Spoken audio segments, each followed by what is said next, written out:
Halo semuanya, di sini ada sebuah soal tentang peluang. Yang ditanyain di sini adalah peluang dari dua buah dadu homogen yang dilambungkan secara bersama-sama. Nah, syarat kejadian, di sini kejadiannya kita misalkan sebagai kejadian A adalah dadunya harus berjumlah genap, kurang dari 11, dan bukan bilangan prima. Nah, untuk mencari peluang, itu rumusnya adalah NA dibagi dengan NS. NA di sini adalah jumlah kejadian A-nya, lalu NS adalah jumlah semestanya, kayak gitu.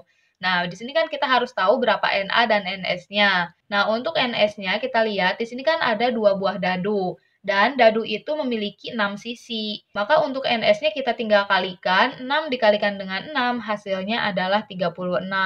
Nah, untuk NA-nya kita harus cari secara manual. Nah, di sini aku udah buat sebuah tabel. Di sini 1, 2, 3, 4, 5, 6. Di sini juga sama.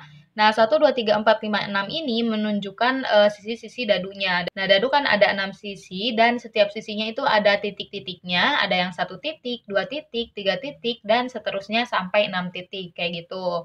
Nah, karena di sini ada dua buah dadu yang homogen, maka bagian yang sini itu buat dadu yang pertama dan yang atasnya ini buat dadu yang kedua. Nah, di sini kan yang ditanyain itu peluang munculnya mata dadu berjumlah berarti harus kita jumlahin.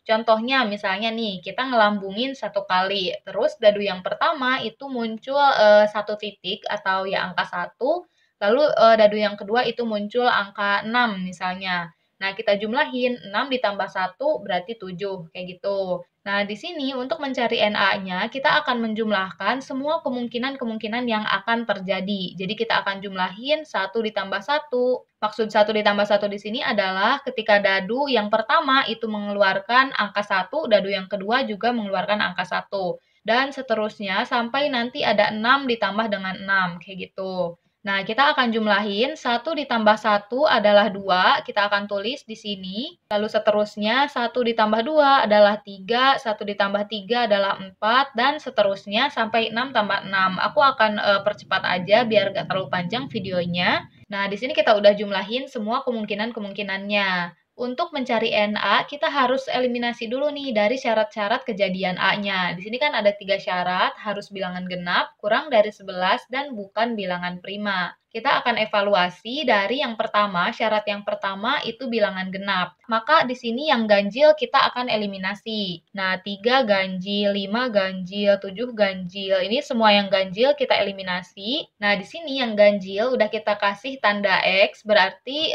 syarat yang pertama udah terpenuhi. Lalu syarat yang kedua adalah kurang dari 11. Kita lihat ke tabel yang ada di sini, berarti yang lebih dari 11 itu kita harus eliminasi lagi. Nah, kita lihat yang lebih dari 11 cuma satu angka, yaitu yang ini, yang 12. Maka kita akan cakra lagi, berarti syarat yang kedua udah terpenuhi. Kemudian syarat yang terakhir adalah bukan bilangan prima. Nah, bilangan prima itu adalah sebuah bilangan yang nggak bisa dibagi sama bilangan lain kecuali bilangan itu sendiri dan satu, kayak gitu. Bilangan prima itu ada banyak, kita tulis yang kecil-kecilnya aja ya, ada 2, 3, 5, 7, 11, dan seterusnya. Nah, karena syarat kejadiannya itu adalah bukan bilangan prima, berarti yang bilangan prima itu harus kita kasih cakra lagi. Di sini kan ada 2, 3, 5, 7, 11. Untuk 3, 5, 7, 11-nya tadi udah kita eliminasi di bilangan ganjil.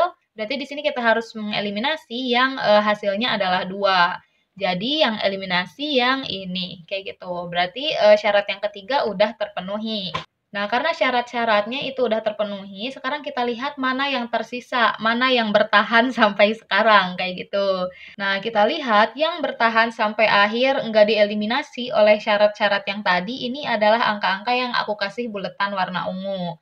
Berarti ada 1, 2, 3, 4, 5, 6, 7, 8, 9, 10, 11, 12, 13, 14, 15, 16. Jadi NA di sini adalah 16. Nah, peluangnya adalah 16/36 atau kita bisa perkecil dibagi dengan 4. 16 dibagi dengan 4 adalah 4, 36 dibagi 4 adalah 9. Nah, jadi peluangnya adalah 4/9, kayak gitu. Jadi apapun syaratnya, kalau misalnya ada dua buah dadu homogen yang dilambungkan secara bersama-sama, maka caranya itu bisa kayak gini. Mau misalnya penjumlahannya atau pengurangannya atau misalnya perkaliannya, itu caranya sama aja kayak gini gitu. Cuma mungkin nanti ada perbedaan sedikit aja, tapi keseluruhan caranya itu kayak gini, kayak gitu.